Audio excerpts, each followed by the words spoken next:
Pasti kalian punya satu teman yang hobinya tuh ngelawak. Seakan-akan tidak ada rasa sedih dalam hidupnya, layaknya seorang badut.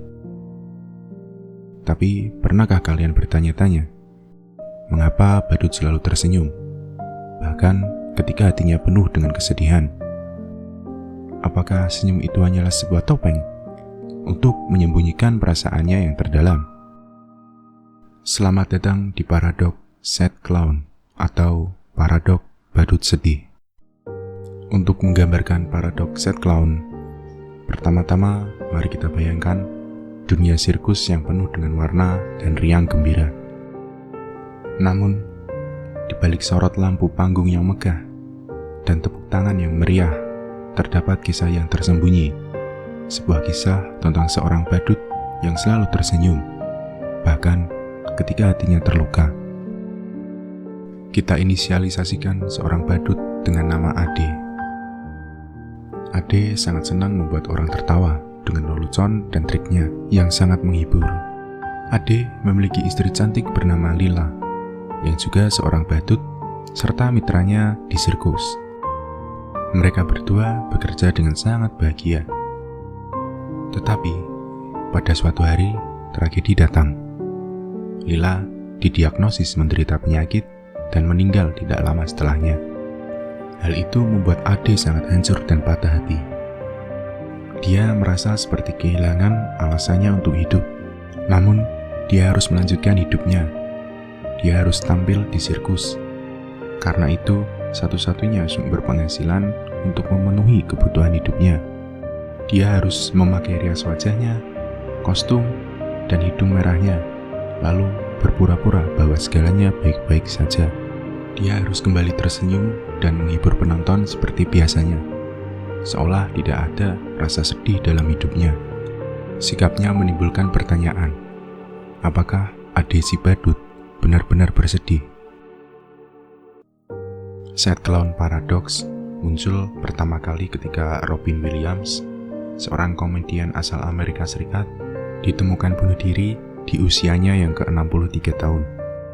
Di balik karirnya sebagai seorang komedian, Robin Williams justru hidup dengan penuh depresi di sepanjang hidupnya.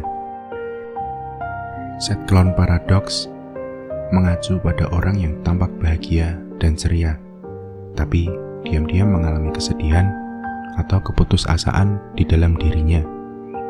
Pelaku Sad Clown Paradox memiliki hubungan yang sangat berlawanan di dalam dirinya.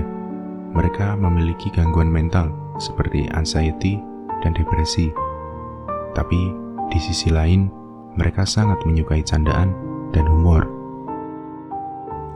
Orang yang mengalami Sad Clown Paradox juga banyak ditemukan di lingkungan sekitar kita.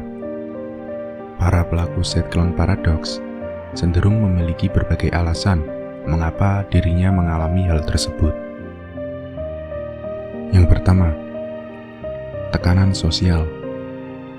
Orang-orang seringkali merasa tertekan untuk menunjukkan citra yang ceria dan bahagia, meskipun sebenarnya mereka sedang mengalami kesedihan atau tekanan emosi yang sangat mendalam. Yang kedua, melindungi diri. Mereka menggunakan humor sebagai alat untuk mengalihkan perhatian dari masalah pribadi yang mereka alami. Mereka tidak mau menunjukkan kesedihan mereka kepada orang lain. Lalu alasan yang ketiga adalah ingin diterima. Mereka memiliki kekhawatiran jika mereka menunjukkan kesedihan atau kecemasannya, orang lain mungkin tidak akan mau untuk menerima dirinya.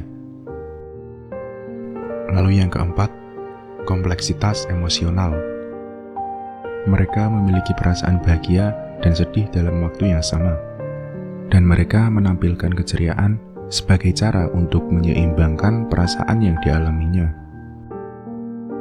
Paradox Sad Clown merupakan bukti kompleksitas manusia dalam menangani emosi yang mereka alami. Apa yang mereka ekspresikan bisa saja berbeda dengan apa yang mereka alami secara internal. Hal ini juga menandai bahwa betapa kompleksnya psikologi individu dan interaksi sosial dalam menunjukkan emosi yang sebenarnya. Jadi, Apakah menyembunyikan perasaan kita merupakan hal yang wajar? Atau seharusnya kita belajar untuk mengungkapkan apa yang sebenarnya kita rasakan? Terima kasih telah menonton dan sampai jumpa di video selanjutnya.